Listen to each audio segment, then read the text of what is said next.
चेतस की ना दयाल दमोदर, बिवै न जानस कोई।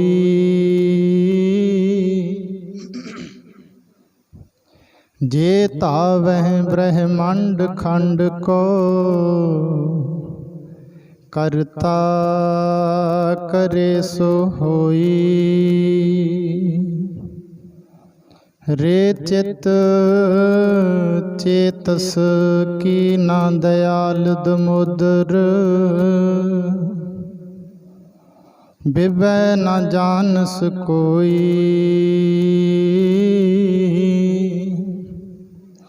जे तावह ब्रह्मांड खंड को, करता करे सो होई। रहाओ जननी के रे उदर उदक में, पिंड किया 10 द्वारा।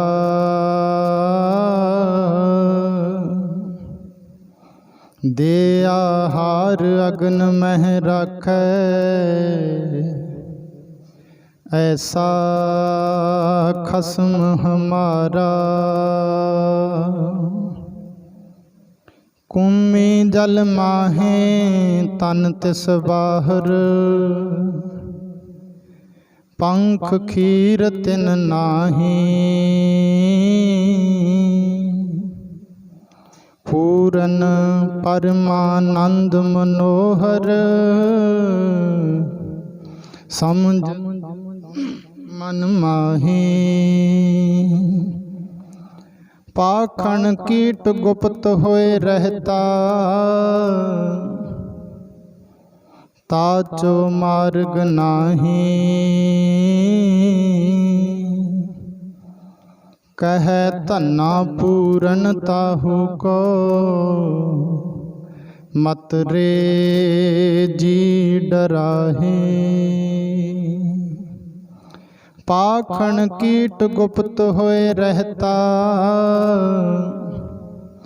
ताचो मार्ग नाही।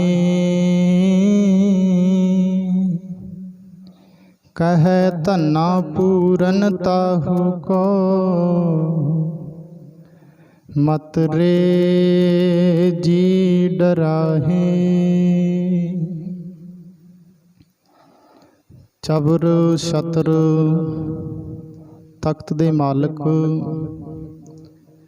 समुची मानवता दे सर्व सांझे रहबर पातशाह, शब्द गुर पीरा गहर गंभीरा। बिन शब्दै जग पौराणं,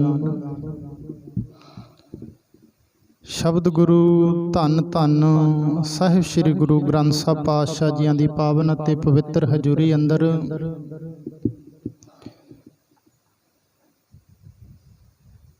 जुड़मिल एकत्र होए बैठे सतसंगी जनों, असीं समूह संगत बड़े वड्डियां भागां वाले हाँ, जो पातशाह जियां ने त्रुट के मेहर करके बख्शिश करके अपने पावन चरणां दा निग मानण दा जो सुभागा समा सानू बख्शिया है। असीं समुची संगत हफ्तावारी समागमां दे विच गुरु दरबार दी गुरु चरणां दी हाज़री लवा रहे हैं। दास तो पहला बड़े ही सत्कारयोग मेरे छोटे भैन जी, उन्हां वल्लों आप जी ने रस भिन्नी आवाज़ दे विच गुरबाणी दा गायन अते गुरबाणी दी विचार श्रवण कीती है। पातशाह इसे तरह मेहर बनाई रखण, समुचे नगर ते समुचियां ही संगतां ते अते मेरी इस छोटी भैन ते भी। सो जे अज असीं एकत्र होए हैं पातशाह जियां दे पावन चरणां दे विच, तां गुरु पातशाह आखदे ने सिखा, जे तैनूं अज गुरु चरणां दी ਗੋਦ ਗੁਰੂ ਚਰਨਾਂ ਦੀ ਸੰਗਤ ਮਾਨਣ ਦਾ ਸੁਭਾਗਾ ਸਮਾਂ ਪ੍ਰਾਪਤ ਹੋਇਆ ਤਾਂ ਤੇਰੇ ਵੱਡੇ ਭਾਗ ਹੈ, ਧੰਨ ਭਾਗ ਹੈ। ਅਸੀਂ ਪਾਵਨ ਸ਼ਬਦ ਪੜ੍ਹਦੇ ਹਾਂ, ਸੁਣਦੇ ਹਾਂ, ਸ਼ਰਵਣ ਕਰਦੇ ਹਾਂ। ਵੱਡ ਭਾਗੀ ਹਰ ਸੰਗਤ ਪਾਵੈ, ਵੀ ਜਿਹੜੇ ਗੁਰੂ ਦੀ ਸੰਗਤ ਪਾਉਂਦੇ ਆ ਨਾ ਉਹ ਵੱਡਿਆਂ ਭਾਗਾਂ ਵਾਲੇ ਹੁੰਦੇ ਆ। ਆਪ ਜੀ ਦੇ ਨਗਰ ਤੇ ਬੜੀ ਮਿਹਰ ਹੈ। ਇਹ ਵਿਚਾਰ ਮੈਂ ਅਖੀਰਲੇ 10-15 ਮਿੰਟਾਂ ਦੇ ਵਿੱਚ ਕਰਾਂਗਾ ਵੀ ਜਿਨ੍ਹਾਂ ਨੂੰ ਗੁਰੂ ਦੀ ਸੰਗਤ ਪ੍ਰਾਪਤ ਹੁੰਦੀ ਹੈ ਉਹ ਬੜੇ ਵੱਡਿਆਂ ਭਾਗਾਂ ਵਾਲੇ ਹੁੰਦੇ ਹੈ। ਵੱਡ ਭਾਗੀ ਹਰ ਸੰਗਤ ਪਾਵੈ, ਅੱਜ ਸਾਡੇ ਵੱਡਿਆਂ ਭਾਗਾਂ ਦੀ ਨਿਸ਼ਾਨੀ ਹੈ ਜੇ ਸਾਨੂੰ ਗੁਰੂ ਪਾਤਸ਼ਾਹ ਨੇ ਤਰੁੱਠ ਕੇ ਆਪਣੇ ਪਾਵਨ ਚਰਨਾਂ ਦੀ ਸੰਗਤ ਬਖਸ਼ੀ ਹੈ। ਭਾਗਹੀਣ ਭਰਮ ਚੋਟਾਂ ਖਾਵੈ, ਤੇ ਜਿਹੜੇ ਭਾਗਾਂ ਤੋਂ ਹੀਣੇ, ਕਰਮਾਂ ਤੋਂ ਹੀਣੇ ਨੇ, ਉਹ ਵਿਸ਼ਿਆਂ ਵਿਕਾਰਾਂ ਦੇ ਵਿੱਚ, ਭਰਮਾਂ ਦੇ ਵਿੱਚ ਖਚਿਤ ਹੋਏ ਇਸ ਸਮੇਂ ਚੋਟਾਂ ਖਾ ਰਹੇ ਨੇ, ਦੁਨਿਆਵੀ ਤੌਰ ਤੇ ਮਨ ਦੇ ਤਲ ਤੇ ਵੀ ਬੜੇ ਵਿਸ਼ਿਆਂ ਵਿਕਾਰਾਂ ਦੇ ਵਿੱਚ ਇਸ ਸਮੇਂ ਖਚਿਤ ਹੋਣਗੇ। ਬੜੇ ਸ਼ਰਾਬਾਂ ਕਵਾਬਾਂ ਦੇ ਵਿੱਚ, ਜਿਵੇਂ ਭੈਣ ਜੀ ਨੇ ਗੱਲ ਕੀਤੀ ਹੈ ਨਾ, ਬੜੇ ਇਸ ਸਮੇਂ ਖਚਿਤ ਹੋਣਗੇ। ਸਿੱਖਾ, ਜੇ ਤੈਨੂੰ ਇਸ ਸਮੇਂ ਗੁਰੂ ਨੇ ਬਖਸ਼ਿਸ਼ ਕਰਕੇ ਗੁਰੂ ਦੀ ਸੰਗਤ ਬਖਸ਼ੀ ਆ ਤਾਂ ਤੇਰੇ ਵੱਡੇ ਭਾਗ ਹੈ। ਵੱਡ ਭਾਗੀ ਹਰ ਸੰਗਤ ਪਾਵੈ, ਭਾਗਹੀਨ ਭਰਮ ਚੋਟਾਂ ਖਾਵੈ। ਬਿਨ ਭਾਗਾਂ ਸਤ ਸੰਗ ਨਾ ਲੱਭੈ, ਵੱਡਿਆਂ ਭਾਗਾਂ ਨਾਲ ਗੁਰੂ ਦੀ ਸੰਗਤ ਮਿਲਦੀ ਹੈ ਤੇ ਬਿਨ ਸੰਗਤ ਮੈਲ ਭਰੀਜੈ ਜੀ। ਬੜੇ ਪਿਆਰ ਵਾਲੀ ਸੰਗਤ ਹੈ। ਗੁਰੂ ਪਾਤਸ਼ਾਹ ਆਖਦੇ ਨੇ ਜੇ ਤੂੰ ਸੰਗਤ ਨਾ ਕਰੀ ਤਾਂ ਵਿਸ਼ਿਆਂ ਵਿਕਾਰਾਂ ਦੀ ਜੋ ਮੈਲ ਹੈ ਉਹ ਤੇਰੇ ਅੰਦਰ ਭਰ ਜਾਣੀ ਹੈ। ਕਈ ਵਾਰ ਨਾ ਸਾਡੇ ਵਿੱਚ ਖਿਆਲ ਬਣਿਆ ਹੋਇਆ ਹੈ, ਅਸੀਂ ਆਮ ਆਖਦੇ ਹਾਂ, ਸਾਡੇ ਘਰਾਂ 'ਚ, ਸਾਡੇ ਆਸੇ-ਪਾਸੇ ਸਮਾਜ ਦੇ ਵਿੱਚ ਸਾਨੂੰ ਸੁਣਨ ਨੂੰ ਮਿਲਦਾ ਹੈ ਵੀ ਜਿਸ ਦਾ ਮਨ ਸਾਫ਼ ਹੈ ਉਹਨੂੰ ਗੁਰੂ ਕੀ ਸੰਗਤ ਕਰਨ ਦੀ ਲੋੜ ਨਹੀਂ। ਸਾਡੇ ਬਜ਼ੁਰਗ ਵੀ ਪਹਿਲਾਂ ਕਹਿ ਦਿੰਦੇ ਸੀ। ਇਹ ਗੱਲ ਸਹੀ ਹੈ ਵੀ ਬਾਣੀ ਸਾਡਾ ਮਨ ਸਾਫ਼ ਕਰਦੀ ਹੈ। ਗੁਰੂ ਸਾਨੂੰ ਆਖਦਾ ਵੀ ਨਿਰਾ ਤਨ ਦੇ ਨਾਲ ਗੁਰੂ ਦੀ ਹਾਜ਼ਰੀ ਨਹੀਂ ਭਰਨੀ। ਗੁਰੂ ਦਾ ਸਾਨੂੰ ਹੁਕਮ ਕੀ ਹੈ ਜਦੋਂ ਗੁਰੂ ਦੀ ਸੰਗਤ ਕਰਨੀ ਹੈ? ਤਨ ਮਨ ਧਨ ਸਭ ਸੌਂਪ ਗੁਰ ਕੋ। ਵੀ ਸਿੱਖਾ, ਜਦੋਂ ਗੁਰੂ ਦੀ ਹਜ਼ੂਰੀ ਦੇ ਵਿੱਚ ਆਉਣਾ ਨਾ, ਤਨ ਮਨ ਧਨ, ਅਸੀਂ ਪਹਿਲਾਂ ਕੀ ਅਰਪਣ ਕਰਦੇ ਹਾਂ? ਧਨ। ਗੁਰੂ ਨੂੰ ਨਤਮਸਤਕ ਹੁੰਨੇ ਆ, ਜੋ ਵੀ ਭੇਟ ਅਸੀਂ ਲੈ ਕੇ ਆਉਣੇ ਆ, ਪ੍ਰੇਮ ਭੇਟਾ ਗੁਰੂ ਨੂੰ ਉਹ ਅਰਪਿਤ ਕਰਦੇ ਹਾਂ। ਤਨ ਮਨ ਧਨ ਤਿੰਨੋਂ ਚੀਜ਼ਾਂ, ਆਪਣਾ ਤਨ ਵੀ ਇਕਾਗਰ ਕਰਕੇ ਗੁਰੂ ਹਜ਼ੂਰੀ ਦੇ ਵਿੱਚ ਰੱਖਣਾ ਹੈ। ਸੁਖਮਣੀ ਸਾਹਿਬ ਦੇ ਵਿੱਚੋਂ ਪਵਿੱਤਰ ਪੰਕਤੀਆਂ ਪੜ੍ਹਦੇ ਆ ਨਾ, ਗੁਰੂ ਕੀ ਸੰਗਤ ਦਾ ਪਹਿਲਾ ਅਸੂਲ ਕੀ ਹੈ? ਪ੍ਰਭ ਕੀ ਉਸਤਤ ਕਰੋ ਸੰਤ ਮੀਤ। ਗੁਰੂ ਪਾਤਸ਼ਾਹ ਕਹਿੰਦੇ ਸਿੱਖਾ, ਮੈਂ ਤੈਨੂੰ ਦੱਸਦਾ, ਜਦੋਂ ਤੂੰ ਗੁਰੂ ਦੀ ਵਡਿਆਈ ਗਾਉਣੀ ਆ ਨਾ, ਗੁਰੂ ਦੀ ਬਾਣੀ ਗਾਉਣੀ ਆ, ਗੁਰੂ ਦੀ ਕੀਰਤੀ ਕਰਨੀ ਆ, ਚਾਹੇ ਦੁੱਖ ਹੋਵੇ ਚਾਹੇ ਸੁੱਖ ਹੋਵੇ, ਪ੍ਰਭ ਕੀ ਉਸਤਤ ਕਰੋ ਸੰਤ ਮੀਤ, ਸਾਵਧਾਨ ਇਕਾਗਰ ਚੀਤ। ਪ੍ਰੇਮ ਦੇ ਨਾਲ, ਇਕਾਗਰਤਾ ਦੇ ਨਾਲ। ਚਲੋ ਜੇ ਕੋਈ ਬਿਮਾਰੀ ਠਮਾਰੀ ਹੈ ਜਾਂ ਬਜ਼ੁਰਗੀ ਹੈ ਉਹ ਗੱਲ ਵੱਖਰੀ ਹੈ। ਆਪਣੇ ਮਨ ਨੂੰ ਇੱਥੇ ਹਾਜ਼ਰ ਕਰਦੇ ਹਾਂ, ਤਨ ਹਾਜ਼ਰ ਕੀਤਾ, ਮਨ ਦੇ ਨਾਲ ਹਾਜ਼ਰੀ ਭਰਨੀ ਹੈ। ਇਹ ਪਾਤਸ਼ਾਹ ਵੀ ਸਾਨੂੰ ਦੱਸਦੇ ਨੇ। ਪਰ ਜੋ ਗੱਲ ਮੈਂ ਕਰ ਰਿਹਾ ਉਹ ਇੱਦਾਂ ਹੈ ਕਿ ਸਾਡੇ ਇੱਕ ਵਿਚਾਰ ਹੈ, ਸਾਡੇ ਘਰਾਂ ਦੇ ਵਿੱਚ, ਸਮਾਜ ਦੇ ਵਿੱਚ ਕਿਤੋਂ ਨਾ ਕਿਤੋਂ ਇਹ ਗੱਲ ਸੁਣਨ ਨੂੰ ਮਿਲਦੀ ਹੈ ਵੀ ਜਿਹਦਾ ਮਨ ਸਾਫ਼ ਹੈ ਉਹਨੂੰ ਗੁਰੂ ਦੀ ਹਜ਼ੂਰੀ ਦੇ ਵਿੱਚ ਜਾਣ ਦੀ, ਜਾਂ ਉਹਦਾ ਘਰੇ ਗੁਰਦੁਆਰਾ ਹੈ। ਪਰ ਨਹੀਂ, ਪਾਤਸ਼ਾਹ ਆਖਦੇ ਨੇ ਜਿੱਥੇ ਆਪਾਂ ਸ਼ਬਦ ਸੁਣਦੇ ਆ ਨਾ, ਇਹ ਜਗ ਸੱਚੇ ਕੀ ਹੈ ਕੋਠੜੀ। ਮੈਂ ਫਤਿਹ ਬੁਲਾਉਣ ਤੋਂ ਪਹਿਲਾਂ ਇਹ ਇੱਕ ਦੋ ਗੱਲਾਂ ਅਰਜ਼ ਕਰਨੀਆਂ। ਸੱਚੇ ਕਾ ਵਿੱਚ ਵਾਸ, ਉੱਥੇ ਪਾਤਸ਼ਾਹ ਜੀ ਦੀਆਂ ਪੰਕਤੀਆਂ ਮਿਲਦੀਆਂ ਨੇ, ਸੰਸਾਰ ਬਿਰਖ ਕੋ ਦੋਏ ਫਲ ਲਾਏ, ਬਿਖ ਅੰਮ੍ਰਿਤ ਕਰਤਾਰ ਉਪਾਏ। ਵੀ ਅੰਮ੍ਰਿਤ ਤੇ ਬਿਖ, ਅੰਮ੍ਰਿਤ ਲਾ ਲਓ, ਨੇਕ ਸੁਭਾਅ ਲਾ ਲਓ, ਨੇਕ ਗੁਣ, ਦੈਵੀ ਗੁਣ ਸਾਡੇ, ਸਤ ਸੰਤੋਖ ਦਇਆ ਧੀਰਜ। ਤੇ ਬਿਖ ਕੀ ਹੈ? ਕਾਮ ਕ੍ਰੋਧ ਲੋਭ ਮੋਹ ਹੰਕਾਰ। ਬਿਖ ਅੰਮ੍ਰਿਤ ਕਰਤਾਰ ਉਪਾਏ, ਸੰਸਾਰ ਬਿਰਖ ਕੋ, ਇਹ ਸੰਸਾਰ ਰੂਪੀ ਦਰਖਤ ਨੂੰ ਦੋਵੇਂ ਫਲ ਲੱਗੇ ਹੋਏ ਨੇ। ਤੇ ਇਹ ਨਹੀਂ ਹੋ ਸਕਦਾ ਵੀ ਅਸੀਂ ਸਾਰਾ ਦਿਨ ਹੀ ਅੰਮ੍ਰਿਤ ਦੇ ਵਿੱਚ ਰਹੀਏ। ਸਾਨੂੰ ਇਹ ਐਕਸੈਪਟ ਕਰਨਾ ਪੈਣਾ, ਸਾਡਾ ਆਸਾ ਪਾਸਾ, ਸਾਡਾ ਆਲਾ ਦੁਆਲਾ, ਸਾਡੀ ਮੈਂਟੈਲਿਟੀ, ਸਾਡਾ ਵਾਤਾਵਰਨ ਇਦਾਂ ਦਾ ਹੋ ਚੁੱਕਿਆ ਹੈ, ਕਿਤੇ ਨਾ ਕਿਤੇ ਉਹ ਕਰਪਟ ਹੈ, ਕਿਤੇ ਨਾ ਕਿਤੇ ਉਹ ਬਿਖ ਦਾ ਰੂਪ ਧਾਰਿਆ ਹੋਇਆ ਹੈ। ਤਾਂ ਪਾਤਸ਼ਾਹ ਕਹਿੰਦੇ ਭਲਿਆ ਸਿੱਖਾ, ਤੂੰ ਇਹ ਨਾ ਕਹਿ ਵੀ ਤੇਰਾ ਮਨ ਸਾਫ਼ ਹੈ ਤਾਂ ਸਭ ਕੁਝ ਵਿੱਚ ਹੀ ਹੈ। ਨਹੀਂ ਜੀ, ਜਦੋਂ ਅਸੀਂ ਇਸ ਵਿਖ ਭਰੇ ਸੰਸਾਰ ਦੇ ਵਿੱਚ ਰਹਿੰਦੇ ਆ ਤਾਂ ਸਾਡੇ ਤੇ ਇਸ ਦਾ ਅਸਰ ਹੁੰਦਾ ਹੈ। ਬਿਨ ਸੰਗਤ ਮੈਲ ਭਰੀਜੈ ਜੀਉ, ਗੁਰੂ ਸਾਹਿਬ ਕਹਿੰਦੇ ਭਲਿਆ ਜੇ ਤੂੰ ਗੁਰੂ ਦੀ ਸੰਗਤ ਨਾ ਕੀਤੀ ਤਾਂ ਤੇਰਾ ਮਨ ਵਿਸ਼ਿਆਂ ਵਿਕਾਰਾਂ ਦੇ ਨਾਲ ਭਰ ਜਾਣਾ ਹੈ, ਵਿਸ਼ਿਆਂ ਵਿਕਾਰਾਂ ਦੀ ਮੈਲ ਦੇ ਨਾਲ ਭਰ ਜਾਣਾ। ਇਸ ਕਰਕੇ ਗੁਰੂ ਦੀ ਸੰਗਤ ਬੜੀ ਜ਼ਰੂਰੀ ਹੈ, ਅਤ ਜ਼ਰੂਰੀ ਹੈ। ਸੰਗਤ ਜੀ ਦੇਖੋ, ਖੇਤ ਦੇ ਵਿੱਚ ਇਸ ਸਮੇਂ ਕਣਕ ਪੱਕਣ ਤੇ ਆਈ ਹੈ, ਥੋੜਾ ਸਮਾਂ ਬਾਕੀ ਹੈ। ਜਿਸ ਦਿਨ ਅਸੀਂ ਬੀਜੀ ਸੀ, ਅਸੀਂ ਬਾਣ ਬੱਤਰ ਕਰਕੇ ਪੱਧਰ ਕਰਕੇ ਅਸੀਂ ਤਾਂ ਕੇਵਲ ਡਾਇਆ ਤੇ ਕਣਕ ਹੀ ਪਾਈ ਸੀ ਨਾ। ਜਿਹੜਾ ਉਹਦੇ ਵਿੱਚ ਨਦੀਨ ਉੱਗਿਆ ਉਹ ਆਪਣੇ ਆਪ ਉੱਗੇ ਨੇ। ਉਹ ਆਸੇ ਪਾਸੇ ਤੋਂ ਵਾਤਾਵਰਣ ਦੇ ਹਿਸਾਬ ਦੇ ਨਾਲ ਜਿਹੇ ਜਿਹਾ ਕਿਸੇ ਦਾ ਏਰੀਆ ਉਹੇ ਜਿਹੇ ਨਦੀਨ ਉੱਗਦੇ ਨੇ। ਕਹਿਣ ਤੋਂ ਭਾਵ ਕੀ ਹੈ ਵੀ ਗੁਰੂ ਦੀ ਸੰਗਤ ਤੋਂ ਬਿਨਾਂ, ਜਿਵੇਂ ਅਸੀਂ ਸਾਡੀ ਬੀਜੀ ਹੋਈ ਫਸਲ, ਜੇ ਅਸੀਂ ਕਹੀਏ ਵੀ ਫਸਲ ਬੀਜਤੀ ਅਸੀਂ ਤਾਂ ਸੱਚ ਬੀਜਤਾ, ਚਲੋ ਕਣਕ ਲਾ ਲਓ ਵੀ ਉਦੋਂ ਬਾਅਦ ਸਾਨੂੰ ਜਾਣ ਦੀ ਲੋੜ ਨਹੀਂ। ਨਹੀਂ, ਪਾਤਸ਼ਾਹ ਕਹਿੰਦੇ ਭਲਿਆ ਤੈਨੂੰ ਖੇਤ ਜਾਣਾ ਪੈਣਾ, ਫਸਲ ਦੀ ਦੇਖ ਰੇਖ ਕਰਨੀ ਪੈਣੀ ਹੈ। ਜਿਹੜੇ ਨਦੀਨ ਉੱਗ ਰਹੇ ਹੈ, ਜਿਹੜੇ ਨਦੀਨ ਆ ਉਹ ਅਸੀਂ ਬੀਜੇ ਤਾਂ ਨਹੀਂ ਜੀ। ਇਸੇ ਤਰ੍ਹਾਂ ਸਾਡਾ ਇਹ ਸਰੀਰ ਹੈ, ਜਿਵੇਂ ਸਾਡੇ ਬਾਣ ਨੇ, ਸਾਡੀ ਫਸਲ ਨੇ ਆਸੇ ਪਾਸੇ ਤੋਂ ਨਦੀਨ ਇਕੱਠੇ ਕਰ ਲਏ, ਇਸੇ ਤਰ੍ਹਾਂ ਸਾਡਾ ਆਸਾ ਪਾਸਾ ਅਜਿਹਾ ਹੈ ਕਿ ਸਾਨੂੰ ਉਸ ਦਾ ਪ੍ਰਭਾਵ ਕਬੂਲਣਾ ਪੈਂਦਾ ਹੈ। ਬਿਖ ਅੰਮ੍ਰਿਤ ਕਰਤਾਰ ਉਪਾਇਓ, ਪਰਮੇਸ਼ਰ ਨੇ ਬਿਖ ਤੇ ਅੰਮ੍ਰਿਤ ਪੈਦਾ ਕੀਤੇ ਹੈ ਤੇ ਇਹ ਸਾਡੇ ਤੇ ਅਸਰ ਕਰਦੇ ਹੈ। ਇਸੇ ਕਰਕੇ ਪਾਤਸ਼ਾਹ ਕਹਿੰਦੇ ਨੇ ਵੱਡ ਭਾਗੀ ਹਰ ਸੰਗਤ ਪਾਵੈ, ਭਾਗਹੀਣ ਭ੍ਰਮ ਚੋਟਾਂ ਖਾਵੈ, ਬਿਨ ਭਾਗਾਂ ਸਤ ਸੰਗ ਨਾ ਲੱਭੈ। ਜੇ ਅੱਜ ਅਸੀਂ ਗੁਰੂ ਕੀ ਸੰਗਤ ਦੇ ਵਿੱਚ ਆਏ ਆ ਨਾ ਤਾਂ ਸਾਡੇ ਵੱਡਿਆਂ ਭਾਗਾਂ ਦੀ ਨਿਸ਼ਾਨੀ ਹੈ। ਬਿਨ ਸੰਗਤ ਮੈਲ ਭਰੀਜੈ ਜੀਉ। ਤੇ ਆਪ ਜੀ ਦੇ ਨਗਰ ਤੇ ਬੜੀ ਕਿਰਪਾ ਹੈ, ਬੜੀ ਪਰਮੇਸ਼ਰ ਦੀ ਰਹਿਮਤ ਹੈ, ਬੜੀ ਮਾਲਕ ਦੀ ਧੰਨ ਗੁਰੂ ਗ੍ਰੰਥ ਸਾਹਿਬ ਪਾਤਸ਼ਾਹ ਜੀਆਂ ਦੀ ਰਹਿਮਤ ਹੈ। ਤੇ ਜਦੋਂ ਸੰਗਤ ਦੇ ਵਿੱਚ ਆਉਣਾ ਹੈ, ਗੁਰੂ ਕੀ ਹਜ਼ੂਰੀ ਦੇ ਵਿੱਚ ਆਉਣਾ ਹੈ, ਮਾਧੋ ਸਤ ਸੰਗਤ ਮਿਲੇ ਸੋ ਮੇਰੇ ਮਾਧੋ ਜੀ, ਸਤ ਸੰਗਤ ਮਿਲੇ ਸੋ ਤਰਿਆ। ਗੁਰ ਪ੍ਰਸਾਦ, ਜਦੋਂ ਵੀ ਗੁਰੂ ਦੀ ਹਜ਼ੂਰੀ ਦੇ ਵਿੱਚ ਆਉਣੇ ਆ ਉਸ ਤੋਂ ਬਾਅਦ ਕੀ ਹੁੰਦਾ, ਗੁਰੂ ਦੀ ਕਿਰਪਾ ਹੁੰਦੀ ਹੈ।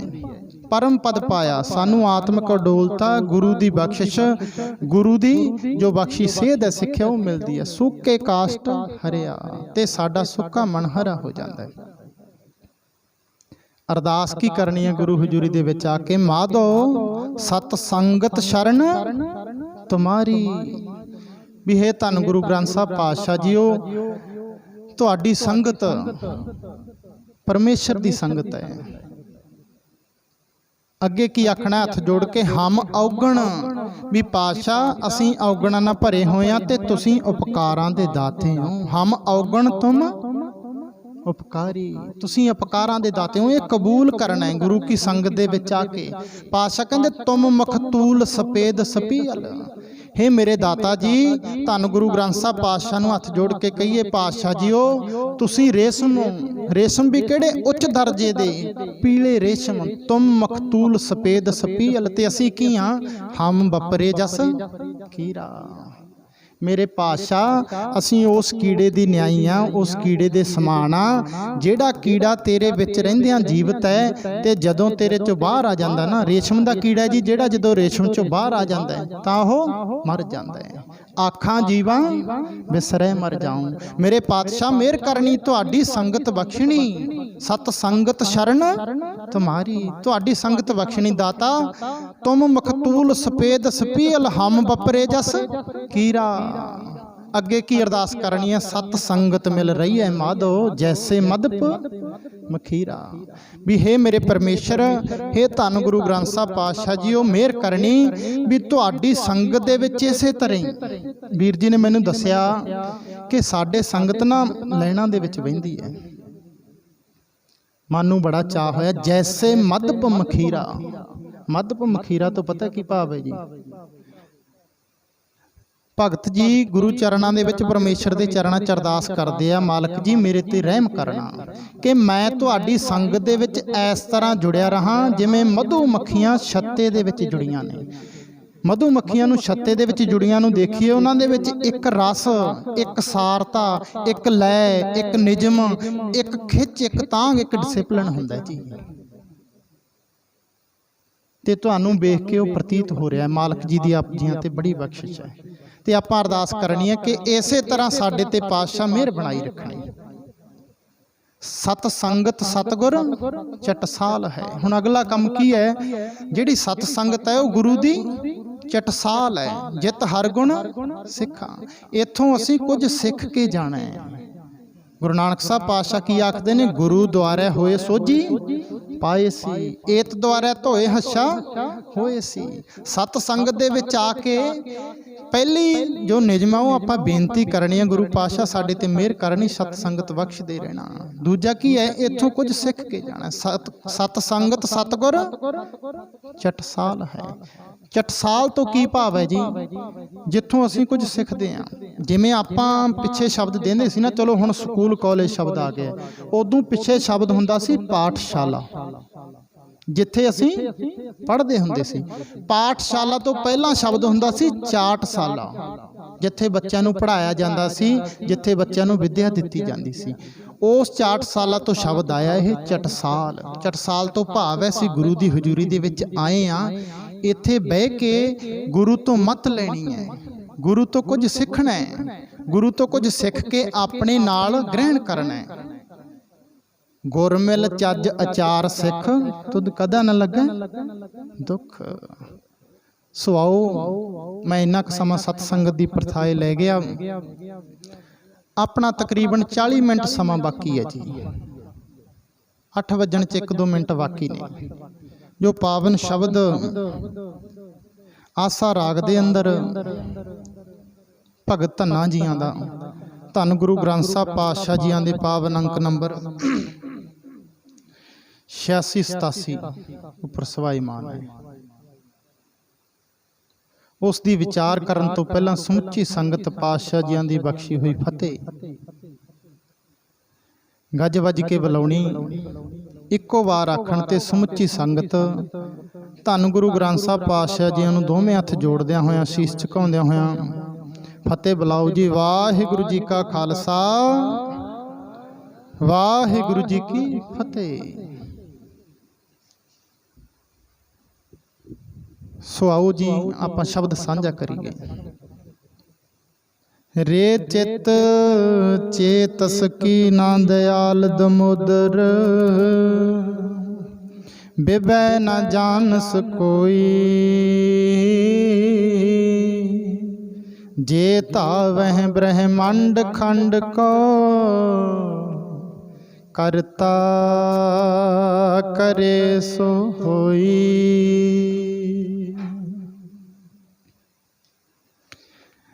ਅੱਜ ਦੇ ਇਸ ਪਾਵਨ ਸ਼ਬਦ ਦੇ ਅੰਦਰ ਭਗਤ ਜੀ ਮਹਿਰਾਮਤ ਕਰਦੇ ਨੇ, ਆਪਣੀ ਜਿੰਦ ਨੂੰ ਸੰਬੋਧਨ ਕਰਦਿਆਂ ਹੋਇਆਂ, ਆਪਣੇ ਮਨ ਨੂੰ, ਆਪਣੇ ਚਿੱਤ ਨੂੰ ਸੰਬੋਧਨ ਕਰਦਿਆਂ ਹੋਇਆਂ ਸਾਨੂੰ ਸਮਝਾਉਣਾ ਕਰਦੇ ਨੇ। ਕੀ ਸਮਝਾਉਂਦੇ ਨੇ? ਰੇ ਚਿੱਤ ਚੇਤਸ ਕੀ ਨਾ ਦਇਆਲ ਦਮੋਦਰ, ਵੀ ਹੇ ਮੇਰੀਏ ਜਿੰਦੇ, ਹੇ ਮੇਰੇ ਮਨਾ, ਤੂੰ ਉਸ ਦਿਆਲ ਦਇਆ ਦੇ ਘਰ ਪ੍ਰਮਾਤਮਾ ਨੂੰ, ਦਮੋਦਰ ਨੂੰ ਚੇਤੇ ਕਿਉਂ ਨਹੀਂ ਕਰਦਾ? ਰੇ ਚਿੱਤ ਚੇਤਸ ਕੀ ਨਾ ਦਇਆਲ ਦਮੋਦਰ, ਮੇਰੀਏ ਜਿੰਦੇ ਤੂੰ ਉਸ ਪਰਮਾਤਮਾ ਨੂੰ ਚੇਤੇ ਕਿਉਂ ਨਹੀਂ ਕਰਦੀ? ਕਿਹੜੇ ਪਰਮਾਤਮਾ ਨੂੰ? ਅੱਗੇ ਕੀ ਕਹਿੰਦੇ ਨੇ? ਬਿਬੈ ਨਾ ਜਾਣਸ ਕੋਈ। ਬਿਬੈ ਤੋਂ ਭਾਵ ਹੈ ਉਹਦੇ ਤੁੱਲ, ਉਹਦੇ ਬਰਾਬਰ। ਬਿਬੈ ਨਾ ਜਾਣਸ ਕੋਈ, ਵੀ ਉਹਦੇ ਬਰਾਬਰ ਹੋਰ ਕੋਈ ਵੀ ਨਹੀਂ,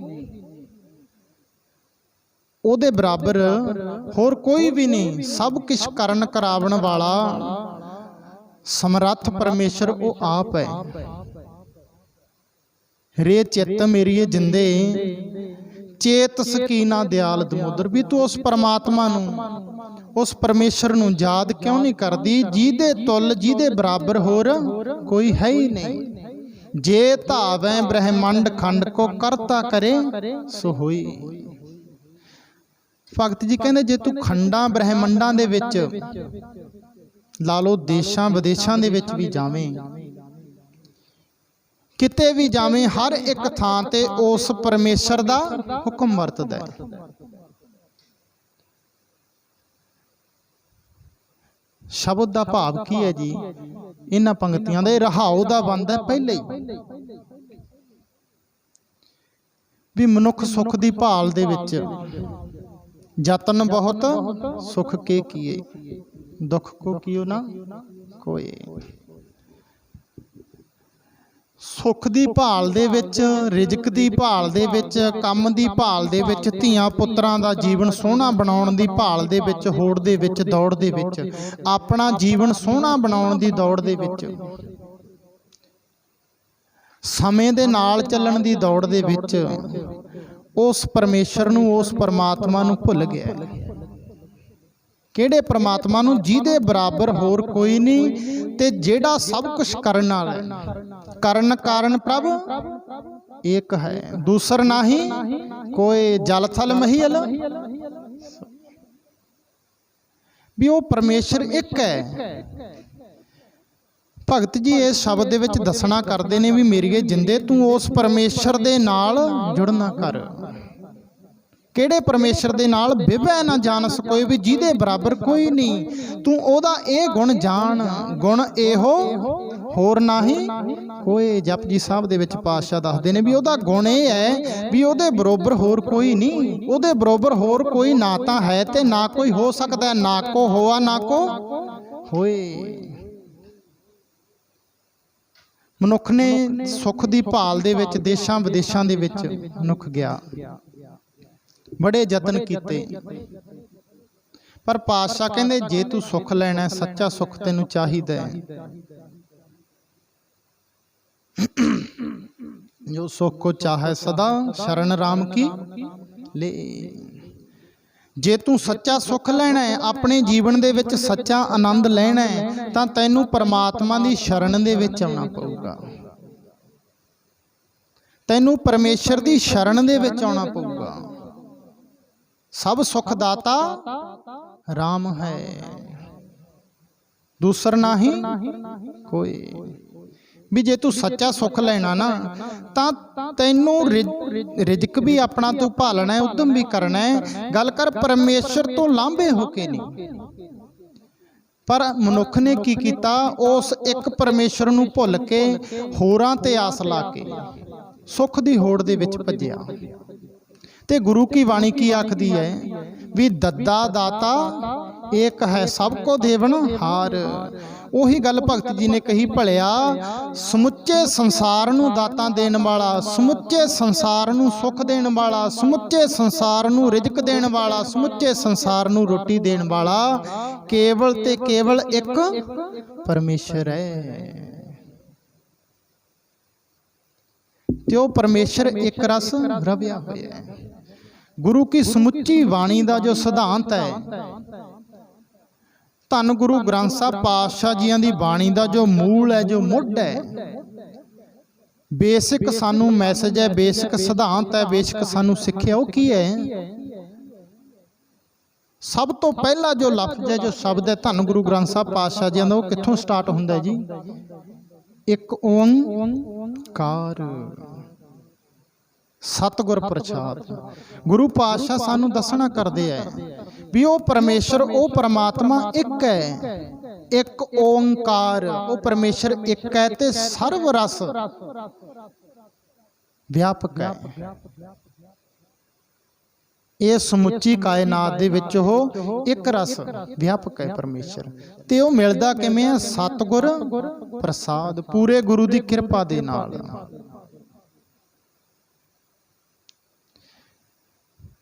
ਤੇ ਇਹ ਜੋ ਮੂਲ ਸਿਧਾਂਤ ਹੈ ਧੰਨ ਗੁਰੂ ਗ੍ਰੰਥ ਸਾਹਿਬ ਪਾਤਸ਼ਾਹ ਜੀਆਂ ਦੀ ਬਾਣੀ ਦੇ ਵਿੱਚ ਸਾਨੂੰ ਸਮਝਾਇਆ ਗਿਆ ਹੈ। ਇੱਕ ਵਾਰ ਨਹੀਂ, ਦੋ ਵਾਰ ਨਹੀਂ, ਚਾਰ ਵਾਰ ਨਹੀਂ, 100 ਵਾਰ ਨਹੀਂ, 200 ਵਾਰ ਨਹੀਂ। ਕਿਉਂਕਿ ਅਸੀਂ ਇੱਥੋਂ ਹੀ ਮਾਰ ਖਾ ਜਾਂਦੇ ਹਾਂ। ਜੇ ਸਾਡਾ ਮੁੱਢ ਹੀ ਸਹੀ ਨਹੀਂ, ਜੇ ਸਾਡੀ ਨੀਂਹ ਮੰਨ ਲਓ ਨਿਉਂ ਹੀ ਸਹੀ ਨਹੀਂ, ਸਾਡੀ ਨੀਂਹ ਸਹੀ ਨਹੀਂ, ਤਾਂ ਮਕਾਨ ਦੀ ਉਹਦੀ ਬੁਨਿਆਦ ਨਹੀਂ ਹੁੰਦੀ।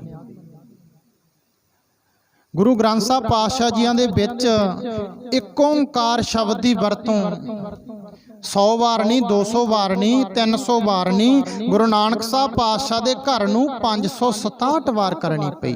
ਜੋ ਗੱਲ ਅੱਜ ਸਾਨੂੰ ਭਗਤ ਧੰਨਾ ਜੀ ਦੱਸ ਰਹੇ ਨੇ, ਰੇ ਚਿੱਤ ਚੇਤ ਸਕੀਨਾ ਦਿਆਲ ਦਮੋਦਰ, ਵੀ ਹੇ ਮੇਰੀਏ ਜਿੰਦੇ ਤੂੰ ਉਸ ਦਇਆ ਦੇ ਘਰ ਪਰਮਾਤਮਾ ਨੂੰ ਯਾਦ ਕਿਉਂ ਨਹੀਂ ਕਰਦੀ? ਕਿਹੜੇ ਨੂੰ ਬੇਬੈ ਨਾ ਜਾਣਸ ਕੋਈ, ਵੀ ਜਿਹੜਾ ਇੱਕ ਹੈ ਉਹਦੇ ਬਰੋਬਰ ਹੋਰ ਕੋਈ ਨਹੀਂ।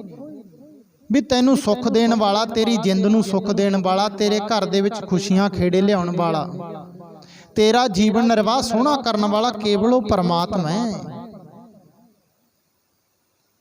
ਇੱਕ ਓਂਕਾਰ ਸ਼ਬਦ ਦੀ ਵਰਤੋਂ 567 ਵਾਰ ਕੀਤੀ ਧੰਨ ਗੁਰੂ ਗ੍ਰੰਥ ਸਾਹਿਬ ਪਾਤਸ਼ਾਹ ਜੀਆਂ ਦੇ ਵਿੱਚ।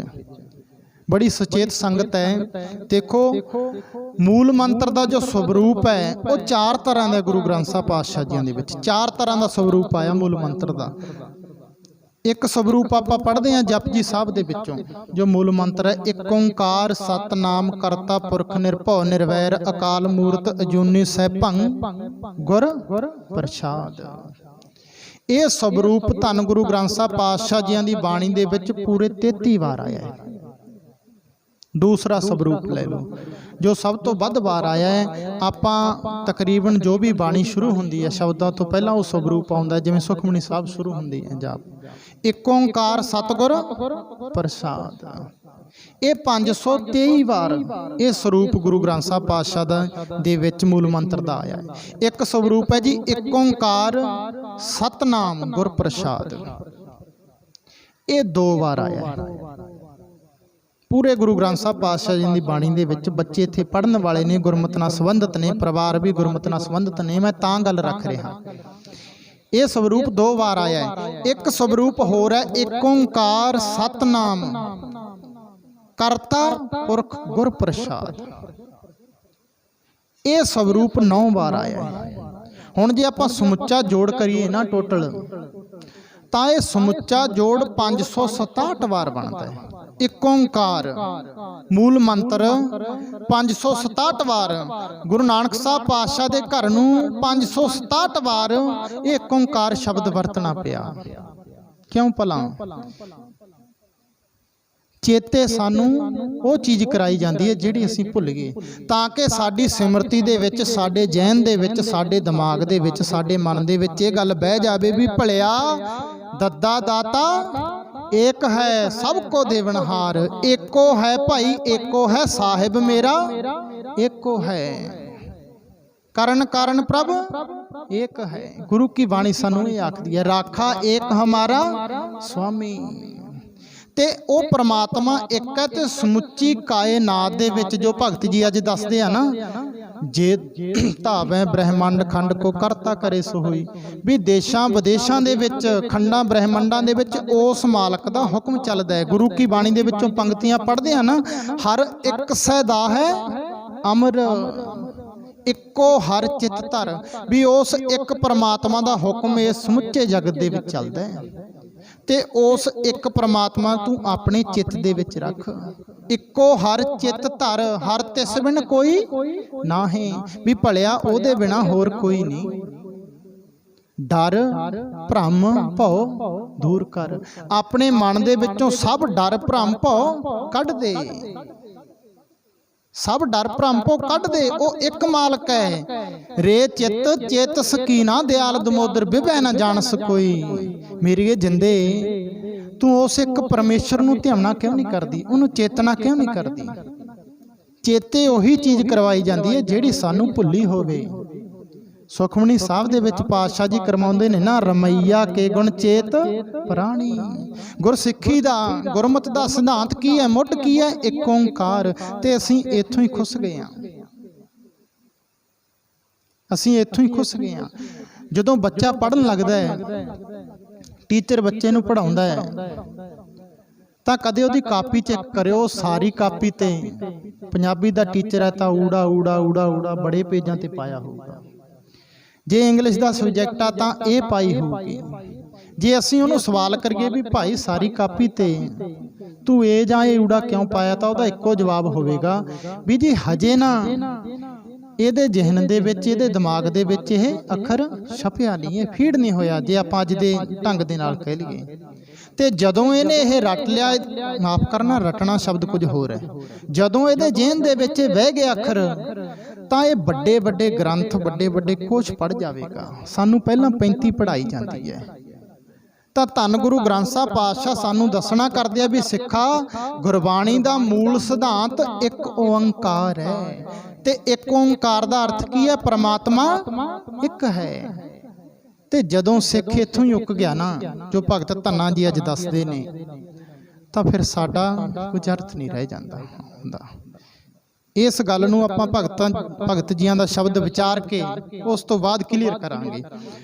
ਹੁਣ ਭਗਤ ਜੀ ਕਹਿੰਦੇ ਉਹ ਪਰਮਾਤਮਾ ਬੜਾ ਦਿਆਲੂ ਹੈ, ਬੜਾ ਦਮੋਦਰ ਹੈ, ਬੜਾ ਦਇਆਵਾਨ ਹੈ, ਉਹ ਦਇਆ ਦਾ ਘਰ ਹੈ। ਮੇਰੀਏ ਜਿੰਦੇ ਤੂੰ ਉਹਨੂੰ ਧਿਆਉਣਾ ਕਰ। ਤੇ ਹਰ ਥਾਂ ਉਹਦਾ ਜ਼ੋਰ ਚੱਲਦਾ, ਉਹਦਾ ਹੁਕਮ ਚੱਲਦਾ। ਜੇ ਧਾਵੈ ਬ੍ਰਹਿਮੰਡ ਖੰਡ ਕੋ। ਮਨੁੱਖ ਨੇ ਰਿਜ਼ਕ ਦੀ ਭਾਲ ਦੇ ਵਿੱਚ, ਸੁੱਖਾਂ ਦੀ ਭਾਲ ਦੇ ਵਿੱਚ, ਸੁੱਖਾਂ ਦੀ ਹੋੜ ਦੇ ਵਿੱਚ ਉਸ ਇੱਕ ਪਰਮੇਸ਼ਰ ਨੂੰ ਵਿਸਾਰ ਦਿੱਤਾ। ਤੇ ਹੋਇਆ ਕਿ ਖਸਮ ਵਿਸਾਰ ਕੀ ਰਸ ਭੋਗ, ਤਾਂ ਤਨ ਉੱਠ ਖੜੋਏ ਰੋਗ। ਤੇ ਇਸ ਸੰਸਾਰੀ ਰੋਗਾਂ ਦੇ ਵਿੱਚ, ਵਿਸ਼ਿਆਂ ਵਿਕਾਰਾਂ ਦੇ ਵਿੱਚ ਖਚਿਤ ਹੋ ਗਿਆ। ਹੁਣ ਅੱਗੇ ਭਗਤ ਜੀ ਦੱਸਦੇ ਨੇ ਵੀ ਉਹ ਕਿੰਨਾ ਦਿਆਲੂ ਹੈ ਪਰਮੇਸ਼ਰ। 3 ਉਦਾਹਰਣਾਂ ਦਿੰਦੇ ਨੇ, ਮਨ ਨੂੰ ਇਕਾਗਰ ਕਰਕੇ ਤੇ ਚਰਨਾਂ ਨੂੰ, ਮਾਫ ਕਰਨਾ, ਮਨ ਨੂੰ ਗੁਰੂ ਚਰਨਾਂ ਦੇ ਵਿੱਚ ਰੱਖ ਕੇ 3 ਉਦਾਹਰਣਾਂ ਸਰਵਣ ਕਰਨੀਆਂ। ਧਿਆਨ ਇੱਥੇ ਰੱਖਣਾ ਵੀ ਉਹ ਕਿੱਡਾ ਦਿਆਲੂ ਪਰਮੇਸ਼ਰ ਹੈ। जननी केरे उदर उदक मैं पिंड किया 10 द्वारा। भगत जी कहते भलिया ਉਹ ਪਰਮੇਸ਼ਰ ਐਡਾ ਦਿਆਲੂ ਹੈ ਜਿਨੇ ਮਾਤਾ ਦੇ ਪੇਟ ਦੇ ਵਿੱਚ ਜਨਨੀ ਕੇਰੇ ਉਦਰ ਉਦਕ ਮੈਂ ਪਿੰਡ ਕੀਆ 10 ਦੁਆਰਾ। ਤੇਰਾ 10 ਦੁਆਰਾਂ ਵਾਲਾ ਇਹ ਸਰੀਰ ਬਣਾਇਆ। ਪਿੰਡ ਤੋਂ ਭਾਵ ਪਿੰਡਾ, ਜਿਵੇਂ ਆਪਾਂ ਕਹਿ ਦਿੰਦੇ ਆ ਨਾ ਪਿੰਡਾ, ਵੀ ਤੇਰਾ 10 ਦੁਆਰਾਂ ਵਾਲਾ ਸਰੀਰ ਬਣਾਇਆ ਉਸ ਪਰਮੇਸ਼ਰ ਨੇ। ਮਾਂ ਦੇ ਉਦਰ, ਉਦਰ ਤੋਂ ਭਾਵ ਪੇਟ ਦੇ, ਉਦਰ ਉਦਕ, ਉਦਕ ਤੋਂ ਭਾਵ ਪਾਣੀ ਉਦਰ ਦੇ ਵਿੱਚ ਹੈ। ਜਨਨੀ ਕੇਰੇ, ਕੇਰੇ ਤੋਂ ਭਾਵ ਵਿੱਚ, ਜਨਨੀ ਕੇਰੇ ਉਦਰ ਉਦਕ ਮੈਂ ਪਿੰਡ ਕੀਆ 10 ਦੁਆਰਾ। ਅੱਗੇ ਕੀ ਕਹਿੰਦੇ ਨੇ? ਦੇ ਆਹਾਰ ਅਗਨ ਮਹਿ ਰਾਖੈ ਐਸਾ ਖਸਮ ਹਮਾਰਾ। ਭਲਿਆ ਕੇਵਲ ਤੇਰਾ ਉੱਥੇ ਸਰੀਰ ਬਣਾਇਆ ਨਹੀਂ, ਪਰਮੇਸ਼ਰ ਨੇ ਤੈਨੂੰ ਆਹਾਰ ਦਿੱਤਾ, ਅੱਗ ਦੇ ਵਿੱਚ ਤੈਨੂੰ ਰਿਜ਼ਕ ਦਿੱਤਾ।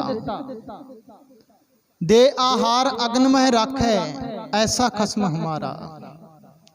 ਆਪਾਂ ਪੜ੍ਹਦੇ ਆ ਨਾ, ਮਾਤ ਗਰਭ ਮੈਂ ਆਪਨ ਸਿਮਰਨ ਦੇ ਤਹਿ ਤੁਮ ਰੱਖਣ ਹਾਰੇ। ਉਸ ਪਰਮੇਸ਼ਰ ਨੇ ਮਾਤਾ ਦੇ ਪੇਟ ਦੇ ਵਿੱਚ ਸਾਨੂੰ ਆਪਣਾ ਸਿਮਰਨ ਦਿੱਤਾ, ਤਾਂ ਅਸੀਂ ਉੱਥੇ ਬਚੇ ਆ।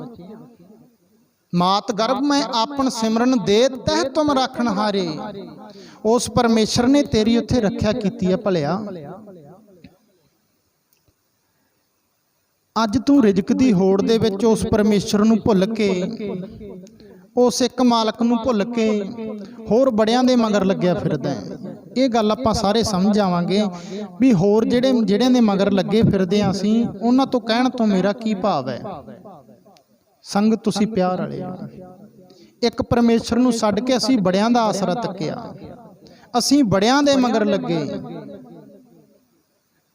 ਅਸੀਂ ਦੋਗਲੇ ਹੋ ਕੇ ਆਪਣਾ ਜੀਵਨ ਨਿਰਵਾਹ ਕੀਤਾ। ਗੁਰੂ ਪਾਤਸ਼ਾਹ ਕਹਿੰਦੇ ਭਲਿਆ ਜਿਹੜੇ ਪਰਮੇਸ਼ਰ ਨੇ, ਮਾਲਕ ਨੇ ਮਾਂ ਦੇ ਪੇਟ ਦੇ ਵਿੱਚ ਤੇਰੀ ਰੱਖਿਆ ਕੀਤੀ, ਤੂੰ ਉਹਨੂੰ ਕਿਉਂ ਵਿਛਾਰੀ ਬੈਠਾ? ਜਨਨੀ ਕੇਰੇ ਉਦਰ ਉਦਕ ਮੈਂ ਪਿੰਡ ਕੀਆ 10 ਦੁਆਰਾ। ਕੀ ਕਿਸੇ ਦੇ ਵਿੱਚ, ਕਿਸੇ ਦੁਨਿਆਵੀ ਬਾਬੇ ਦੇ ਵਿੱਚ, ਕਿਸੇ ਦੁਨਿਆਵੀ ਜੰਤਰ ਮੰਤਰ ਵਾਲੇ ਦੇ ਵਿੱਚ ਐਡੀ ਤਾਕਤ ਹੈ ਜੋ ਮਾਂ ਦੇ ਉਦਰ ਦੇ ਵਿੱਚ ਸਾਡੀ ਰੱਖਿਆ ਕਰ ਸਕੇ? ਹੁੰਦਾ ਕੀ ਹੈ ਨਾ, ਜਦੋਂ ਬੱਚਾ ਜਨਮ ਲੈਂਦਾ ਤਾਂ ਮਾਵਾਂ ਭੈਣਾਂ ਰੱਖਾਂ ਬੰਨ੍ਹ ਦਿੰਦੀਆਂ। ਸਾਡਾ ਅੱਜ ਦਾ ਵਿਸ਼ਾ ਇਹੀ ਹੈ ਜੀ, ਮਾਵਾਂ ਭੈਣਾਂ ਰੱਖਾਂ ਬੰਨ੍ਹ ਦਿੰਦੀਆਂ। ਜੇ ਪੁੱਛੋ ਜੀ ਕਿਉਂ, ਤਾਂ ਭਾਈ ਤੈਨੂੰ ਨਹੀਂ ਪਤਾ ਇਹ ਬੱਚੇ ਦੀ ਰੱਖਿਆ ਕਰੂ। ਪਰ ਨਹੀਂ, ਪਾਤਸ਼ਾਹ ਕਹਿੰਦੇ ਰਾਖਾ ਏਕ ਹਮਾਰਾ ਸਵਾਮੀ। ਭਲਿਆ ਜਿਹਨੇ ਜਨਨੀ ਮਾਂ ਦੇ ਉਦਰ ਦੇ ਵਿੱਚ ਤੇਰੀ ਰੱਖਿਆ ਕੀਤੀ, ਜਿੱਥੇ ਤੂੰ ਮਾਸ ਦਾ ਮਾਸੂਮ ਲੋਥੜਾ ਸੀ ਮੇਰੀਏ ਜਿੰਦੇ, ਜਿੱਥੇ ਤੂੰ ਮਾਸ ਦਾ ਮਾਸੂਮ ਲੋਥੜਾ ਸੀ। ਮਾਤਾ ਦੇ ਉਦਰ ਦਾ ਜੋ ਟੈਂਪਰੇਚਰ ਹੈ ਨਾ ਜੀ, 37 डिग्री दसदे ने भी जे आपां इन्ने तापमान ते मोटे तो मोटा मांस का टुकड़ा भी रखीए, ये डॉक्टरां दी कोई आप दी भाषा हुंदी है, जो अपने वाला तापमान है वो नहीं है जी। वैसे दसदे 37 डिग्री ने भी मोटे तो मोटा मांस का टुकड़ा भी मिनटां दे विच गल जावेगा। भलिया उस परमेश्वर ने माता दे उदर दे विच तेरी रखिया कीती, जिथे तू मांस दा मासूम लोथड़ा सी। गुरबाणी दा जो भी शब्द लाओगे ना जी, उस परमेश्वर दा चिंतन करन दे लई, उहदी आराधना करन दे लई सानू कहंदा है। जननी केरे उदर उदक मैं पिंड किया 10 द्वारा, दे आहार अगन में राखै ऐसा खसम हमारा। भलिया जिन्हें माता दे उदर दे विच रखिया, केवल रखे नहीं, तैनू उत्थे रिजक दिता, दे आहार। जदों तेरा कोई हथ पैर नहीं सी चलदा, जदों तेरा कोई जोर नहीं सी चलदा, जदों तू बोल नहीं सी सकदा, जदों तू कुछ सुन नहीं सी सकदा, भलिया जदों उदों उस परमेश्वर ने तैनू रिजक दिता। अज तेरे सोहने हथ पैर है, अज तू सोहना चलदा है, अज तेरे कोले सोहनी बुद्ध है, भलिया संसार दे विच विचरदा, की अज वो तैनू रिजक ना देऊगा? अज भी तैनू वो रिजक देऊ, तू ओनू धिमना कर उस एक परमेश्वर नू। मात गर्भ में आपन सिमरन परमेश्वर ने रखा ना जी सानू। दुनियावी माँ प्यो तो पहला वो परमेश्वर साडा माँ प्यो बनया है। हर आपे माता आपे पिता, जिन जियो उपाय जगत दिखाया, वो परमेश्वर पहला साडा माता पिता बनया जी, फिर सानू संसार ते जन्म मिले। तो भगत जी कहते भलिया तू ऐसे परमेश्वर नू ध्यानदा क्यों नहीं? हुण अगे की उदाहरण है जी, अगे उदाहरण है, समा अपना नजदीक ही आ रहा है। कुम्मी जल माहे तन तिस बाहर। भगत जी उदाहरणा दे के समझाउंदे ने ना भी भलिया उस परमेश्वर दे नाल जुड़ना कर, उहनू चेतना कर। कुम्मी जल माहे तन तिस बाहर, कहंदे जिहड़ी कच्छू कुम्मी आ ना, वो जिहड़े अपने आंडे आ वो बरेते ते दिंदी है पानी चों बाहर आके। कुम्मी जल माहे तन तिस बाहर, पंख खीर तिन नाही। ते वो फिर पानी दे विच चली जाती है। कहंदे कच्छू कुम्मी पानी दे विच है ते वो अंडे बाहर दिंदी है ते बच्चे अंडियां चों निकलदे ने। हुण ना तां भगत जी कहंदे उन्हां बच्चियां दे कोले खंभ है, पंख भी वो उड़ के अपना जिहड़ा रिजक है, अपना चोगा है, जो अपना खाण पीना इकत्तर कर लैण, ते ना ही उन्हां कोले दुध दी व्यवस्था है। पंख खीर तो भाव दुध, क्योंकि जो कुम्मी दा शरीर मालक ने परमेश्वर ने घड़िया है, उन्होंने दुध की दात नहीं दी। पंख खीर तिन नाही, पर भलिया पूर्ण परमानंद मनोहर, समझ देख मन माही। भी वो परमेश्वर पूर्ण है, जिन्हें जी बनाए है, जिन्हें इस संसार दे उत्ते जीवां नूं जन्म दिता है। पूर्ण परमानंद मनोहर, वो मन नूं मोह लैण वाला परमेश्वर पूर्ण है। समझ देख मन माही, अपने मन दे विच सोच। ना तां बच्चों दे कोले खंभ है जी, ते ना ही कोई दुध की व्यवस्था है। ते जिहड़ा परमेश्वर उन्हां नूं पालदा पिया है, की भलिया वो तैनूं ना पालूगा? कच्छू कुम्मी दे बच्चों नूं जो परमेश्वर पालदा पिया है, कि वो तैनूं ना पालूगा? कच्छू कुम्मी दे बच्चों नूं रिजक दिंदा पिया है, उन्हां नूं ताकत दिंदा पिया है, उन्हां दा जो शरीर है प्रोग्रेस करदा पिया, भलिया वो तैनूं ना रिजक देऊ, तैनूं ना रोटी देऊ? क्यों ऐसे परमेश्वर नूं छड्ड रहे? तू उहदा चिंतन क्यों नहीं करदा? केवल कच्छू कुम्मी नहीं जी, आपां गुरबाणी दे विचों पढ़दे आ ना, 42 लख जी जल में होते।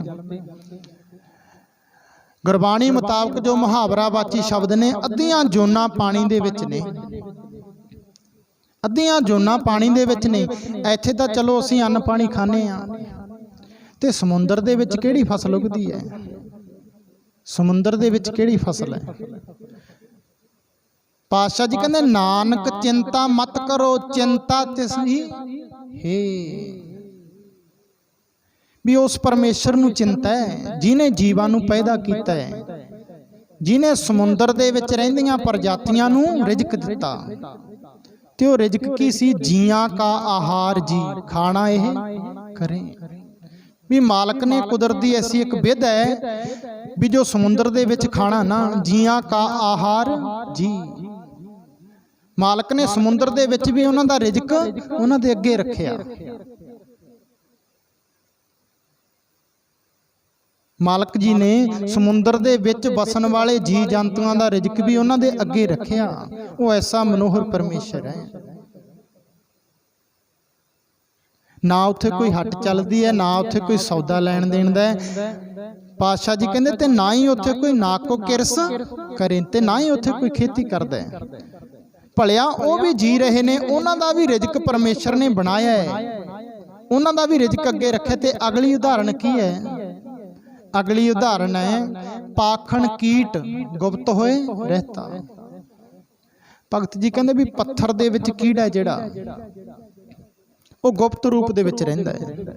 ਤਾਚੋ ਮਾਰਗ ਨਹੀਂ। ਆਪਾਂ ਕਹਿੰਦੇ ਨਾ ਸ਼ੈਲ ਪੱਥਰ ਮੈਂ ਜੰਤੋ ਪਾਏ ਤਾਕਾ ਰਿਜ਼ਕ ਆਗਿਆ ਕਰ ਧਰਿਆ, ਹਰ ਰੋਜ਼ ਪੜ੍ਹਦੇ ਆ।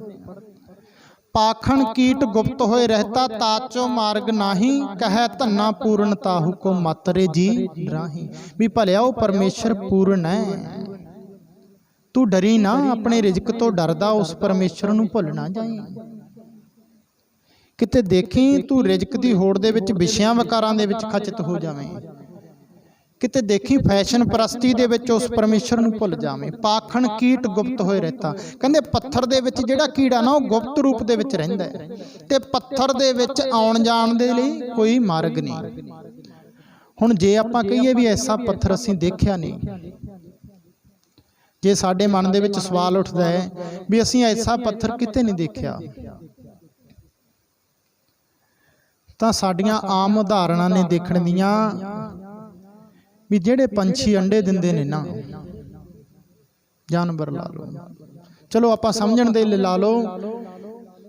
ਸਾਡੇ ਘਰਾਂ ਦੇ ਵਿੱਚ ਮੁਰਗੀਆਂ ਰੱਖੀਆਂ ਹੁੰਦੀਆਂ ਨੇ, ਜੋ ਮੁਰਗੀ ਦਾ ਅੰਡਾ ਹੈ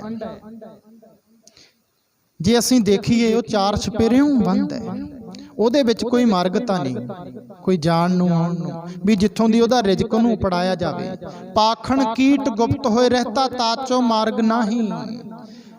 ਭਲਿਆ ਅੰਡੇ ਦੇ ਵਿੱਚ ਜੀਵ ਪਲਦਾ ਹੈ, ਉਹਦੇ 'ਚ ਕੋਈ ਮਾਰਗ ਨਹੀਂ, ਕੋਈ ਬਾਰੀ ਨਹੀਂ, ਕੋਈ ਬਾਰ ਨਹੀਂ, ਵੀ ਉਹਦੇ ਥਣੀ ਉਹਦਾ ਰਿਜ਼ਕ ਉਹਦੇ ਤਾਈਂ ਪਹੁੰਚੇ, ਉਹਦੇ ਤਾਈਂ ਉਪੜਦਾ ਕਰ ਦਿੱਤਾ ਜਾਵੇ। ਇਹ ਉਸ ਮਾਲਕ ਪਰਮੇਸ਼ਰ ਦੀ ਖੇਡ ਹੈ, ਉਸ ਦੀ ਰਜਾ ਹੈ, ਉਸ ਦੀ ਦਿਆਲਤ ਹੈ, ਉਹਦਾ ਸੁਹੱਪਣ ਹੈ।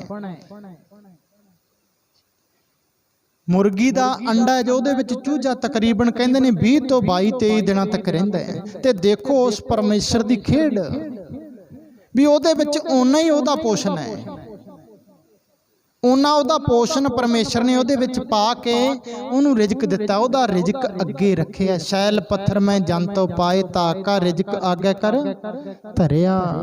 भलिया वो पूर्ण परमेश्वर है, तू ओनू ध्याना कर, ओदे नाल टुटिया के बैठा है। देखो जी उस मालक की खेड, चाहे तो ऐदा ला लो भी जदों उसका रिजक ला लो अंदरों उसका पोषण है जो खत्म हो गया, उदों चूजा बाहर आ जाता है। मालक की जो खेड बनाई हुई है भी भलिया उसनू धिवना कर। पाखण कीट गुप्त होए रहता ताचो मार्ग नाही। भी पत्थर दे विच जिहड़ा कीड़ा है ना, परमेश्वर ने ओदा रिजक भी ओदे अगे रखे है। कह धन्ना पूर्ण ताहू को मातरे जी डराही। भी तू डरी ना मना मेरेया, ओ परमेश्वर पूर्ण है, ओ दयाल है, ओ दमेदर है। हे गोविंद, हे गोपाल, हे दयाल लाल। ओ भलिया सबना नू रिजक पड़ाउण वाला ते सबना दी सुनन वाला है। मातरे जी डराही। मतां कदे डर पाल ले अपने मन दे विच।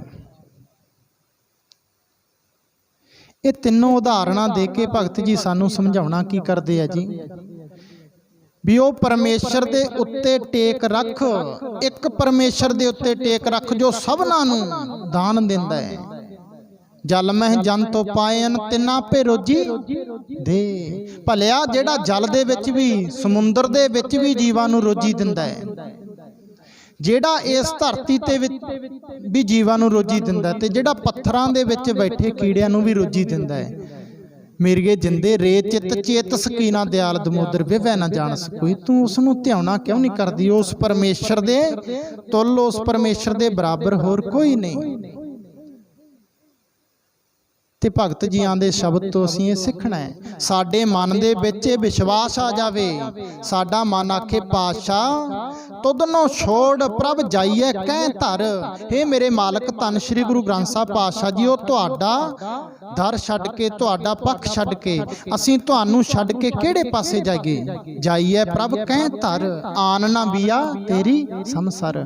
हे ਮੇਰੇ ਮਾਲਕ ਜੀ ਧੰਨ ਸਾਹਿਬ ਸ਼੍ਰੀ ਗੁਰੂ ਗ੍ਰੰਥ ਸਾਹਿਬ ਪਾਤਸ਼ਾਹ ਜੀ, ਉਹ ਤੁਹਾਡੇ ਬਰਾਬਰ, ਤੁਹਾਡੇ ਤੁੱਲ ਹੋਰ ਇੱਥੇ ਕੋਈ ਹੈ ਨਹੀਂ। ਕਿਉਂਕਿ ਗੁਰ ਪਰਮੇਸ਼ਰ ਇੱਕੋ ਜਾਣੇ ਬਾਣੀ ਕਹਿੰਦੀ ਹੈ।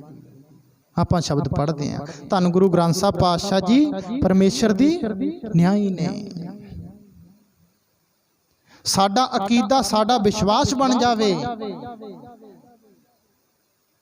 ਇੱਕ ਓੰਕਾਰ ਜੋ 567 ਵਾਰ ਗੁਰੂ ਗ੍ਰੰਥ ਸਾਹਿਬ ਪਾਤਸ਼ਾਹ ਜੀਆਂ ਦੇ ਵਿੱਚ ਵਰਤਿਆ ਹੈ, ਤਾਂ ਕਿ ਸਾਡੇ ਜੀਣ ਦੇ ਵਿੱਚ ਵਹਿ ਜਾਵੇ। ਤੇ ਹੋਇਆ ਕੀ? ਸਾਡੇ ਚੱਲਦਾ ਕੀ ਹੈ ਜੀ? ਮਾਫ ਕਰਨਾ, ਅਸੀਂ ਦੋਹਰੀ ਨੀਤੀ ਅਪਣਾ ਰਹੇ ਹਾਂ। ਸਲਾਮ ਜਵਾਬ ਦੋਵੇਂ ਕਰੇ, ਮੁੱਢੋਂ ਕੁੱਥਾ ਜਾਏ। ਜਿਹੜਾ ਨਾਲੇ ਤਾਂ ਸਲਾਮ ਕਰਦਾ ਆ ਕੇ ਧੰਨ ਗੁਰੂ ਗ੍ਰੰਥ ਸਾਹਿਬ ਪਾਤਸ਼ਾਹ ਜੀਆਂ ਨੂੰ, ਤੇ ਨਾਲੇ ਜਦੋਂ ਗੁਰੂ ਹੁਕਮ ਕਰਦੇ ਨੇ ਵੀ ਸਿੱਖਾ ਅੱਜ ਤੋਂ ਬਾਅਦ ਤੂੰ ਕੇਵਲ ਇੱਕ ਪਰਮਾਤਮਾ ਤੋਂ ਬਿਨਾਂ ਕਿਸੇ ਨੂੰ ਮੰਨਣਾ ਨਹੀਂ, ਇੱਕ ਪਰਮਾਤਮਾ ਤੋਂ ਬਿਨਾ ਕਿਸੇ ਦੇ ਅੱਗੇ ਝੁਕਣਾ ਨਹੀਂ, ਤਾਂ ਅਸੀਂ ਆਖਦੇ ਹਾਂ ਨਹੀਂ ਪਾਤਸ਼ਾਹ ਇਦਾਂ ਨਹੀਂ। ਸਾਨੂੰ ਮੜੀ ਤੇ ਵੀ ਜਾਣਾ ਪੈਣਾ, ਸਾਨੂੰ ਕਬਰ ਤੇ ਵੀ ਜਾਣਾ ਪੈਣਾ। ਆ ਪਰਸੋਂ ਦਿਨ ਪਤਾ ਨਹੀਂ ਕੀ ਸੀ ਜੀ, ਮਾਫ ਕਰਨਾ, ਜਿਹੜਾ ਸਾਡਾ ਘਰ ਹੈ ਨਾ ਉਹ ਖੇਤਾਂ ਦੇ ਵਿੱਚ ਹੈ। ਉਹ ਆਸੇ ਪਾਸੇ ਖੇਤਾਂ ਤੇ ਮਟੀਆਂ ਬੜੀਆਂ ਹੋਈਆਂ ਨੇ, ਤੇ ਕਹਿੰਦੇ ਕਹਾਉਂਦੇ ਗਾਤਰਿਆਂ ਵਾਲੇ, ਦਾੜੀ ਕੇਸਾਂ ਵਾਲੇ, ਜੋ ਤੜਕੇ ਸੰਗਤ ਦੇ ਵਿੱਚ ਗੁਰੂ ਘਰ ਹੁੰਦੇ ਨੇ, ਜੋ ਮੋਹਰੀ ਨੇ, ਜੋ ਕਮੇਟੀ ਦੇ ਵਿੱਚ ਵੀ ਨੇ, ਉਹ ਵੀ ਡੋਲੂ ਦੇ ਵਿੱਚ ਲੱਸੀ ਜਾਂ ਦੁੱਧ ਪਾ ਕੇ ਉੱਥੇ ਆਉਂਦੇ ਨੇ। ਗੁਰੂ ਨੇ ਕੀ ਕਿਹਾ ਸੀ? ਇੱਕ ਓੰਕਾਰ ਪਰਮਾਤਮਾ ਇੱਕ ਹੈ। ਸਿੱਖਾ ਲੈ ਮੈਂ 567 ਵਾਰ ਧੰਨ ਗੁਰੂ ਗ੍ਰੰਥ ਸਾਹਿਬ ਪਾਤਸ਼ਾਹ ਜੀਆਂ ਦੇ ਵਿੱਚ ਇਹ ਸ਼ਬਦ ਵਰਤਦਾ ਹੈ, ਕਿਤੇ ਮਤਾਂ ਭੁੱਲ ਜਾਵੇਂ। ਇਹ ਤੇਰਾ ਮੁੱਢ ਹੈ ਵੀ ਪਰਮੇਸ਼ਰ ਇੱਕ ਹੈ ਤੇ ਉਹ ਸਾਰਿਆਂ ਦੇ ਵਿੱਚ ਵਿਆਪਕ ਹੈ। ਤੇ ਭਲਿਆ ਤੂੰ ਇੱਕ ਤੋਂ ਬਿਨਾ ਕਿਸੇ ਤੇ ਅਕੀਦਾ ਨਹੀਂ ਰੱਖਣਾ। ਜੋ ਸਿੱਖ ਹੈ ਉਹ ਕੌਣ ਹੈ ਜੀ? ਸਿੱਖ ਦੀ ਪਰਿਭਾਸ਼ਾ ਕੀ ਹੈ? ਜਿਹੜਾ 10 ਗੁਰੂ ਸਾਹਿਬਾਨਾਂ ਅਤੇ ਧੰਨ ਗੁਰੂ ਗ੍ਰੰਥ ਸਾਹਿਬ ਪਾਤਸ਼ਾਹ ਜੀਆਂ ਤੇ ਅਕੀਦਾ ਰੱਖਦਾ ਹੈ, ਉਹ ਸਿੱਖ ਹੈ। ਤੇ ਮੈਂ ਦੇਖਿਆ ਵੀ ਕਹਿੰਦੇ ਕਹਾਉਂਦੇ ਸਿੱਖ ਉੱਤੋਂ ਦੀ ਗਾਤਰੇ ਪਾਏ ਹੋਏ ਆ ਤੇ ਜਾਂਦੇ ਬੜੀਆਂ ਮਸਾਣਾਂ ਤੇ ਹੈ। ਸਿੱਖ ਉੱਠਦਾ ਸੁਬਾਹ ਨਿਤਨੇਮ ਕਰਦਾ ਹੈ, ਪਿੰਡ ਦਾ ਆਗੂ ਸਿੱਖ ਹੈ, ਜਪਜੀ ਸਾਹਿਬ ਪੜ੍ਹਦਾ ਹੈ, ਮੂਲ ਮੰਤਰੀ ਪੜ੍ਹਦਾ, ਇੱਕ ਓੰਕਾਰ ਸਤਨਾਮ ਕਰਤਾ ਪੁਰਖ ਨਿਰਭਉ ਨਿਰਵੈਰ। ਨਿਤਨੇਮ ਸਮਾਪਤ ਕਰਦਾ। ਸਮਾਪਤੀ ਤੋਂ ਬਾਅਦ ਜਲ ਪਾਣੀ ਛਕ ਕੇ ਘਰੋਂ ਬਾਹਰ ਨਿਕਲਦਾ ਤੇ 5 ਮਿੰਟਾਂ ਬਾਅਦ ਵਾਪਸ ਆ ਜਾਂਦਾ ਹੈ। ਤੇ ਜਦੋਂ ਉਹਦੇ ਘਰੋਂ ਭੈਣ ਪੁੱਛਦੀ ਹੈ ਨਾ, ਸਰਦਾਰ ਜੀ ਵਾਪਸ ਕਿਉਂ ਆਏ? ਤਾਂ ਕਹਿੰਦਾ ਬਿੱਲੀ ਰਸਤਾ ਕੱਟ ਗਈ। ਇਹ ਸਾਡਾ ਹਾਲ ਹੈ ਜੀ। ਰੇ ਚਿੱਤ ਚੇਤ ਸਕੀਨਾ ਦਿਆਲ ਦਮੋਦਰ, ਉਸ ਪਰਮੇਸ਼ਰ ਨੂੰ ਭੁੱਲ ਕੇ, ਉਸ ਮਾਲਕ ਨੂੰ ਭੁੱਲ ਕੇ ਭਗਤ ਜੀ ਐਂਡ ਤੇ ਕੀ ਕਹਿੰਦੇ ਨੇ? ਮਤ ਰੇ ਜੀ ਡਰਾਹੀ ਕਹੈ ਧੰਨਾ ਪੂਰਨ ਤਾਹੂ ਕੋ। ਵੀ ਜੇ ਤੂੰ ਉਸ ਪੂਰਨ ਪਰਮੇਸ਼ਰ ਦੇ ਨਾਲ ਜੁੜਿਆ ਨਾ, ਤਾਂ ਸਾਰੇ ਡਰ, ਆਪਣੇ ਰਿਜ਼ਕ ਦਾ ਵੀ ਤੇ ਹੋਰ ਵੀ ਸਾਰੇ ਡਰ ਇਹ ਛੱਡ ਦੇ। ਡਰ ਭਰਮ ਭਉ ਦੂਰ ਕਰ, ਡਰਨਾ ਨਹੀਂ। ਪੜਦਾ ਨਿਰਭਉ ਨੂੰ ਹੈ ਤੇ ਡਰਦਾ ਬਿੱਲੀਆਂ ਤੋਂ ਹੈ। ਸ਼ਾਮ ਨੂੰ ਅਸੀਂ ਰਹਿਰਾ ਸਾਹਿਬ ਦਾ ਪਾਠ ਕਰਕੇ ਨਿਕਲਦੇ ਹਾਂ। ਜਿਨ ਨਿਰਭਉ ਜਿਨ ਹਰ ਨਿਰਭਉ ਧਿਆਇਆ ਜੀ, ਤਿਨ ਕਾ ਭਉ ਸਭ ਗਵਾਸੀ। ਗੁਰੂ ਨੇ ਸਾਨੂੰ ਸ਼ਾਮ ਨੂੰ ਕਿਹਾ ਵੀ ਭਲਿਆ ਜੇ ਤੂੰ ਪਰਮੇਸ਼ਰ ਨੂੰ ਧਿਆਉਣਾ ਨਾ, ਹਰੀ ਨੂੰ ਧਿਆਉਣਾ, ਤਾਂ ਸਾਰੇ ਭਉ ਪ੍ਰਭ ਕੀ ਸ਼ਰਨ ਸਗਲ ਭੈ ਲਾਥੇ, ਦੁੱਖ ਬਿਨ ਸੇ ਸੁਖ ਪਾਇਆ ਵੀ ਵਿਸਰ ਜਾਂਦੇ ਐ। ਤਾਂ ਸਰਦਾਰ ਜੀ ਫੇਰ ਘਰੋਂ ਨਿਕਲਦੇ ਨੇ, 5 ਮਿੰਟਾਂ ਬਾਅਦ ਫੇਰ ਘਰ ਆ ਜਾਂਦੇ ਨੇ। ਭੈਣ ਪੁੱਛਦੀ ਹੈ ਸਰਦਾਰ ਜੀ ਕੀ ਹੋਇਆ? ਤਾਂ ਸਰਦਾਰ ਜੀ ਆਖਦੇ ਨੇ ਗਧਾ ਹਿੰਗ ਪਿਆ। ਕਹਿਣ ਤੋਂ ਭਾਵ ਬਿੱਲੀ ਟੱਕਰ ਗਈ, ਕੋਈ ਜਾਨਵਰ ਟੱਕਰ ਗਿਆ, ਕਿਸੇ ਨੇ ਛਿੱਕ ਮਾਰੀ, ਕਿਸੇ ਨੇ ਮੰਨ ਲਓ ਪਿੰਡ ਦਾ ਕੋਈ ਬੰਦਾ ਟੱਕਰ ਗਿਆ। ਅਸੀਂ ਹਜੇ ਇੱਥੇ ਖੜੇ ਹਾਂ, ਅਸੀਂ ਹਜੇ ਇੱਕ ਓਂਕਾਰ ਦਾ ਜਿਹੜਾ ਬੇਸਿਕ ਸਿਧਾਂਤ ਸੀ ਉਹਨੂੰ ਵੀ ਨਹੀਂ ਮੰਨਿਆ। ਅਸੀਂ ਮੂਲ ਮੰਤਰ ਦੇ ਵਿੱਚ ਨਿਰਭੈਤਾ ਦਾ ਗੁਣ ਬਖਸ਼ਿਆ ਸੀ ਪਾਤਸ਼ਾਹ ਨੇ ਸਾਨੂੰ, ਉਹਨੂੰ ਵੀ ਨਹੀਂ ਮੰਨਿਆ। ਪੜ੍ਹਦੇ ਪਏ ਆ, ਕੇਵਲ ਪੜ੍ਹਨ ਤੱਕ ਸੀਮਤ ਆ। ਪੜ੍ਹ ਪੜ੍ਹ ਗੱਡੀ ਲੱਦੀਆਂ, ਮਾਫ ਕਰਨਾ। ਜੇ ਅਸੀਂ ਇੱਥੋਂ ਤੱਕ ਰਹਿ ਗਏ ਤਾਂ ਸਾਡਾ ਸਤਿਗੁਰ ਸਿੱਖ ਪੂਜਣ ਸਭ ਆਵੈ ਸਭ ਗਾਵੈ ਹਰ ਹਰ ਉਤਮ ਬਾਣੀ। ਗਾਵਿਆ ਸੁਣਿਆ ਹਰ ਤਿਨਕਾ ਥਾਂ ਪਾਵੈ, ਜਿਨ ਸਤਿਗੁਰ ਕੀ ਆਗਿਆ ਸਤ ਸਤ ਕਰਮਾਨੀ। ਸਿੱਖਾ ਮੰਨਣਾ ਪੈਣਾ ਹੈ। ਜੋ ਧੰਨ ਗੁਰੂ ਗ੍ਰੰਥ ਸਾਹਿਬ ਪਾਤਸ਼ਾਹ ਆਖਦੇ ਨੇ, ਸਤਿਗੁਰ ਨੂੰ ਸਭ ਕੋ ਦੇਖਦਾ ਜੇਤਾ ਜਗਤ ਸੰਸਾਰ। ਜਿੰਨੇ ਵੀ ਅਸੀਂ ਸੰਗਤਾਂ ਸਾਰੇ ਗੁਰੂ ਪਾਤਸ਼ਾਹ ਨੂੰ ਦੇਖਦੇ ਹਾਂ। ਅੱਗੇ ਪਾਤਸ਼ਾਹ ਜੀ ਕੀ ਕਹਿੰਦੇ ਨੇ? ਡਿਠੈ ਮੁਕਤ ਨਾ ਹੋਵੇ ਜਿਚਰ ਸ਼ਬਦ ਨਾ ਕਰੇ ਵਿਚਾਰ। ਸਾਨੂੰ ਗੁਰੂ ਪਾਤਸ਼ਾਹ ਦੇ ਕਹੇ ਤੇ ਚੱਲਣਾ ਪੈਣਾ ਹੈ। ਪਈ ਅੜੈ ਸੋ ਸੇਵ ਤੂੰ ਸਹੁਰੜੈ ਸੁਖ ਬਸ, ਗੋਲ ਮਿਲ ਚੱਜ ਅਚਾਰ ਸਿੱਖ ਤੁਧ ਕਦੇ ਨਾ ਲੱਗੈ ਦੁੱਖ। ਗੁਰੂ ਨੂੰ ਮਿਲ ਕੇ ਚੱਜ ਤੇ ਅਚਾਰ ਸਿੱਖਣਾ ਸੀ ਜੀਵਨ ਜਿਉਣ ਦਾ। ਤੇ ਗੁਰੂ ਦੀ ਬਾਣੀ ਸਾਨੂੰ ਹਰ ਜਗ੍ਹਾ ਆਖਦੀ ਪਈ ਹੈ ਵੀ ਉਸ ਪਰਮੇਸ਼ਰ ਨੂੰ ਭਲਿਆ ਧਿਆਉਣਾ ਕਰ। ਤੇ ਧਿਆਉਣਾ ਕਿਵੇਂ ਹੈ? ਆਪਣੇ ਮਨ ਦੇ ਨਾਲ। ਸਮਾਪਤੀ ਦਾ ਸਮਾਂ ਨੇੜ ਹੈ। ਗੁਰੂ ਕੀ ਬਾਣੀ ਦਾ ਜੋ ਵੀ ਸ਼ਬਦ ਆਪਾਂ ਲਵਾਂਗੇ, ਅੱਜ ਦਾ ਸ਼ਬਦ ਵੀ ਇਹ ਕਹਿੰਦਾ ਪਿਆ ਵੀ ਉਸ ਪਰਮੇਸ਼ਰ ਨੂੰ ਧਿਆ ਰੇ ਚਿੱਤ ਚੇਤ ਸਕੀਨਾ ਦਿਆਲ ਦਮੋਦਰ। ਵੀ ਉਸ ਪਰਮਾਤਮਾ ਨੂੰ ਧਿਆਉਣਾ ਕਰ। ਵਿਵੈ ਨਾ ਜਾਣਸ ਕੋਈ, ਉਹਦੇ ਬਰਾਬਰ ਹੋਰ ਕੋਈ ਨਹੀਂ। ਤੂੰ ਉਹਨੂੰ ਸਿਮਰ ਨਾ ਕਰ, ਕਿਉਂਕਿ ਤੈਨੂੰ ਮਨੁੱਖੀ ਜਾਮਾ ਕਾਹਦੇ ਲਈ ਮਿਲਿਆ? ਆਇਓ ਸੁਣਨ ਪੜਨ ਕੋ ਬਾਣੀ। ਭਲਿਆ ਮਨੁੱਖੀ ਜਾਮਾ ਬਾਣੀ ਪੜਨ ਸੁਣਨ ਦੇ ਲਈ ਮਿਲਿਆ। ਨਾਮ ਵਿਸਾਰ ਲੱਗੇ ਅਨ ਲਾਲਚ ਬਿਰਥਾ ਜਨਮ ਪ੍ਰਾਣੀ। ਬਿਰਥਾ ਚਲਿਆ ਜਾਣਾ ਹੈ, ਤੇਰਾ ਮਨੁੱਖੀ ਜਾਮਾ ਬਿਰਥਾ ਚਲਿਆ ਜਾਣਾ ਹੈ। ਕਿਤੇ ਪਾਤਸ਼ਾਹ ਨੇ ਸਾਨੂੰ ਕਿਹਾ ਸਾਸ ਸਾਸ ਸਿਮਰੋ ਗੋਬਿੰਦ, ਮਨ ਅੰਤਰ ਕੀ ਉਤਰੈ ਚਿੰਦ। ਉਹ ਪਾਤਸ਼ਾਹ ਮਿਹਰਬਾਨ ਹੈ। ਮਿਹਰਬਾਨ ਸਾਹਿਬ ਮੇਰਾ ਮਿਹਰਬਾਨ, ਜੀ ਸਗਲ ਕੋ ਦੇ ਦਾਨ। ਤੂੰ ਕਾਹੇ ਡੋਲੇ ਪ੍ਰਾਣੀਆਂ, ਤੁਧ ਰਾਖੇਗਾ ਸਿਰਜਣਹਾਰ। ਭਲਿਆ ਜਿਹਨੇ ਤੈਨੂੰ ਪੈਦਾ ਕੀਤਾ ਹੈ ਉਹ ਤੈਨੂੰ ਰੱਖੇਗਾ। ਇੱਕ ਪਾਸੇ ਤਾਂ ਪਾਤਸ਼ਾਹ ਕਹਿੰਦੇ ਨੇ ਵੀ ਰਿਜ਼ਕ ਦੇ ਮੰਗਰ ਨਾ ਜਾਈ। ਜੋ ਅੱਜ ਦਾ ਸ਼ਬਦ ਹੈ ਉਹ ਕਹਿੰਦਾ ਹੈ ਕਾਹੇ ਰੇ ਮਨ ਚਿਤਵੈ ਉਦਮ ਜਾ ਆਹਰ ਹਰ ਜੀਉ ਪਰਿਆ। ਵੀ ਮਨਾ ਕਿਉਂ ਉਦਮ ਨੂੰ ਚਿਤਵਦਾ ਹੈ? ਇੱਕ ਪਾਸੇ ਬਾਣੀ ਇਹ ਕਹਿੰਦੀ ਹੈ, ਦੂਸਰੇ ਪਾਸੇ ਪਾਤਸ਼ਾਹ ਜੀਆਂ ਦਾ ਸ਼ਬਦ ਹੈ ਉਦਮ ਕਰੇਂਦਿਆਂ ਜੀਓ ਤੂੰ ਕਮਾਵਦਿਆਂ ਸੁਖ ਪੁੰਚ, ਧਿਆਏਂਦਿਆਂ ਤੂੰ ਪ੍ਰਭੂ ਮਿਲ ਨਾਨਕ ਉਤਰੀ ਚਿੰਦ।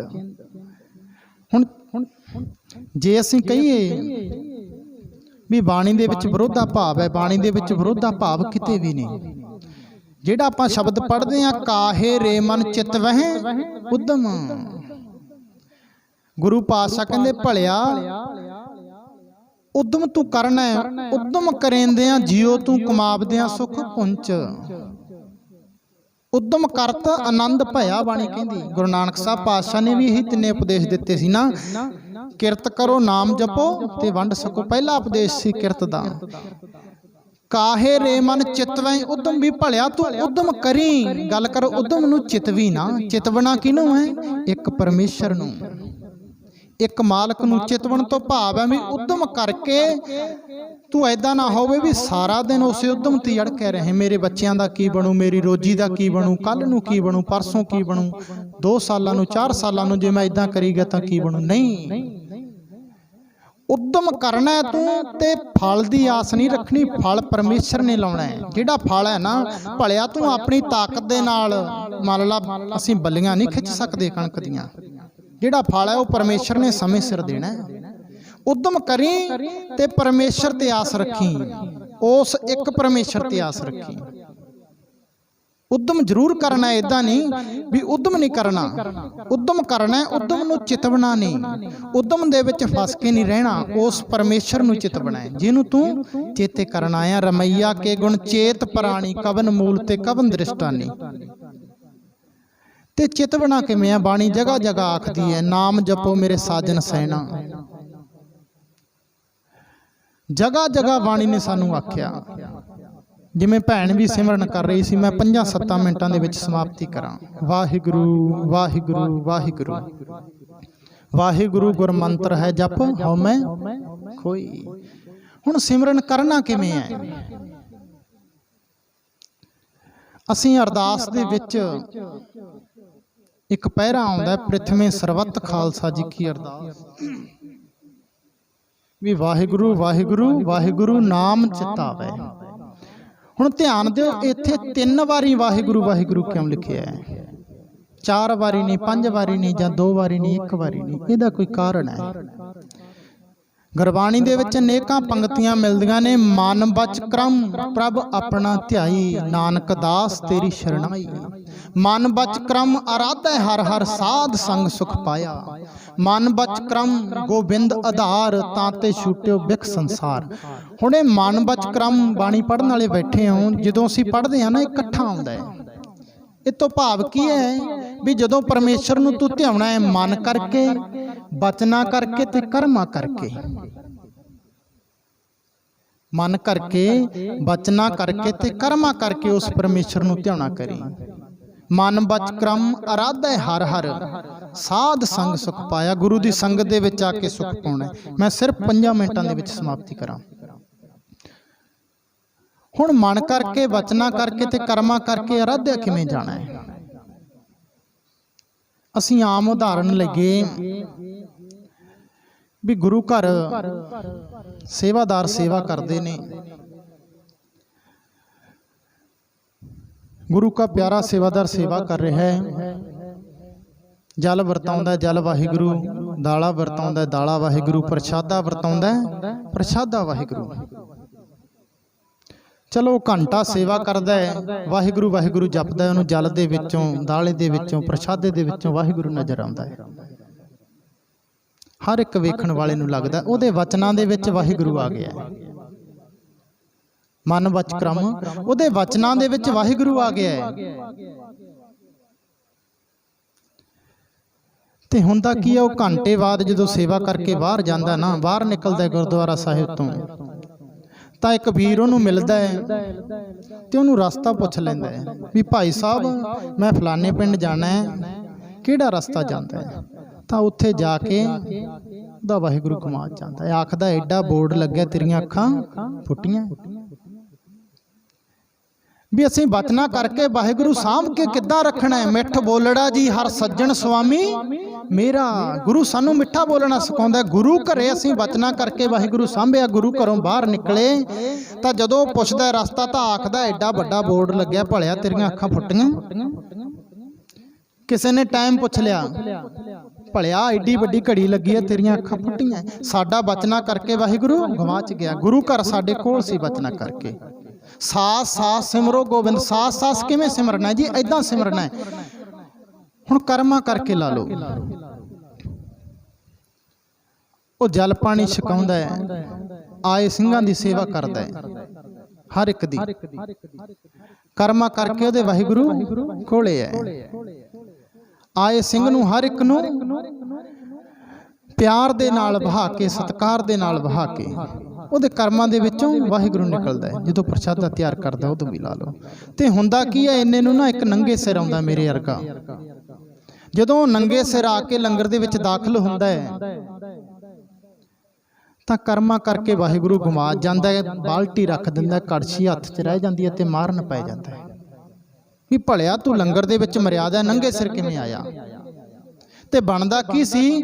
ਵੀ ਉਹਨੂੰ ਪਿਆਰ ਨਾਲ ਬਹਾਉਣਾ ਸੀ, ਉਹਨੂੰ ਦੱਸਣਾ ਸੀ ਵੀ ਭਾਈ ਸਾਹਿਬ ਇਹ ਮਰਿਆਦਾ ਹੈ, ਤੁਸੀਂ ਪਹਿਲੀ ਵਾਰੀ ਆਏ ਹੋ, ਆ ਲੋ ਰੁਮਾਲ ਬੰਨ੍ਹ ਕੇ ਬੈਠੋ ਇੱਥੇ, ਤੁਸੀਂ ਜਲ ਪਾਣੀ ਛਕੋ, ਪ੍ਰਸ਼ਾਦੇ ਛਕੋ, ਤੁਹਾਨੂੰ ਪਤਾ ਨਹੀਂ ਭਾਂਡੇ ਅਸੀਂ ਲੈ ਕੇ ਜਾਣੇ ਆ। ਕਰਮਾਂ ਦੇ ਵਿੱਚ ਸਾਡੇ ਵਾਹਿਗੁਰੂ ਹੋਣਾ ਚਾਹੀਦਾ ਸੀ।